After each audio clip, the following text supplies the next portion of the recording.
Lala, lala. Patay, may natumba. Ay, ay. Nadulas siguro ito. Wala naman siyang kabangga. Siya lang mag-isa. Tara, tulungan natin. Good evening mga idol. So ngayon, pauwi na tayo. Nandito tayo sa labas ng store. So ayan, napakalakas ng hangin at ulan. Kaya nga madilim ngayon ang kalsada. So ito na mga idol. So paalis na tayo. Nandito tayo sa harap ng Furniture Republic. So ayan mga idol, napakalakas ng ulan. At hindi lang kay ulan ang malakas mga idol, pati din ng hangin. So patawid na tayo mga idol sa kabila. Kasi pauwi na tayo ng Teresa. At sinalubong natin ang malakas ng hangin at malakas ng ulan. So kailangan natin magdahan-dahan lang kasi madulas ang kalsada. Kaya nga ingat tayo mga idol, lalo na sa mga bumabiyahe at tulad ko. So nandito na tayo mga idol, malapit na tayo sa Tikling. At yung isa namang kalsada, pakanan, papunta yan ng Anguno to Binangunan. At ito naman pa diretso, papunta ng Antipolo. So paliko na tayo mga idol, kasi papunta tayo ng Antipolo. Pauwi tayo ng Teresa. Ayan mga idol, medyo traffic kasi nga maraming mga ibang biyahe ngayon nakamotorista dahil malakas ang ulan. Kaya nga mas favor nila magmumotor kasi walang bumabiyahe na jeep dahil sa bagyo ng Christine.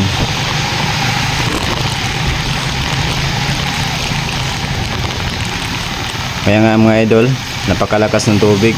Buti na lang kaya ng motor natin kahit maliit man ito. Kaya nga kailangan natin mag-ingat sa kalsada kasi hindi natin makikita dahil madilim ito.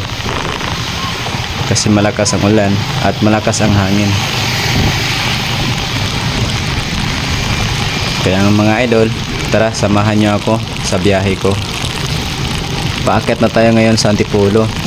Ayan, napakadilim ng kalsada kasi basa ito.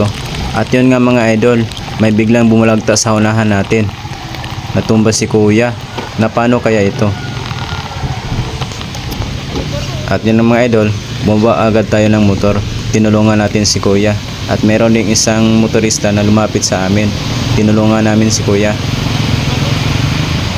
At yun nga pala, nadulas siya dahil may bato siya na gulungan.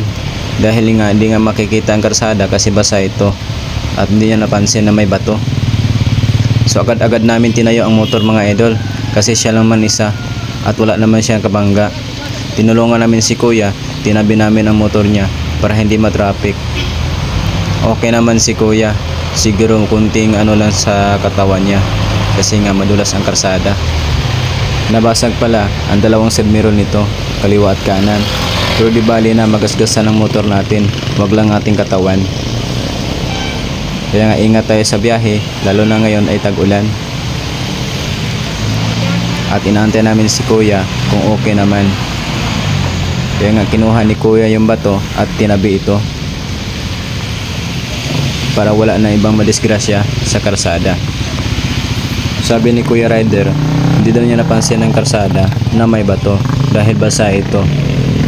Kasi malakas ang ulan at may hangin. Kaya nga ingat tayo palagi mga idol, lalo na bumabiyahe tulad sa akin. Ayan mga idol, kinakapakapan ni kuya yung mga gamit niya kung andyan naman. So kompleto naman mga idol. Kaso nga lang, medyo may masakit sa katawan niya. Siguro sa pagkatumba niya. At yun nga mga idol, okay na siya. So iniwan na namin at paalis na rin kami. So yun ang mga idol, ingat kayo palagi, lalo na sa bumabiyahe. Lalo na ngayon mga idol ay tag-ulan, hindi natin makikita yung kalsada na may bato man kung ano man. Madilim kasi ang kalsada, lalo na pag espalto kasi itim ito. Kaya nga tatuloy na tayo mga idol, pauwi na tayo sa Teresa. Tumigil na rin ang lakas ng ulan, medyo ambon na lang din. Dahil sa Bagong Christine, malakas ang hangin. Pero buti nga tayo dito, ay swerte pa rin. Dahil ganito lang inabot natin. Hindi tulad ng nakaraang mga araw, malakas ang ulan at mataas ang tubig. pero hindi pa rin tayo kampante. Mag-ingat pa rin tayo at pagmasdan natin ang paligid. Dito na tayo sa Antipolo, pababa na tayo ng Teresa.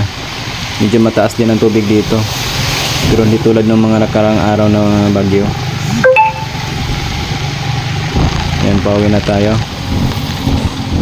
So medyo madilim dito kasi nga basa ang karsada at espalto dito. Kaya kailangan natin mag-ingat sa karsada, lalo na ngayon ay tag-ulan. Dahan-dahanan tayo lang sa pagpatakbo dahil nga madilim at basa ito. Kaya nga ingat tayo parati. Di bali na mahina ang takbo natin, makarating naman tayo sa paroroonan natin. So yan ang mga idol. Maraming salamat po sa inyong pagsubaybay at sa pagsama sa akin. Pauwi na tayo. Malapit na tayo mga idol. Ingat po ang lahat. God bless.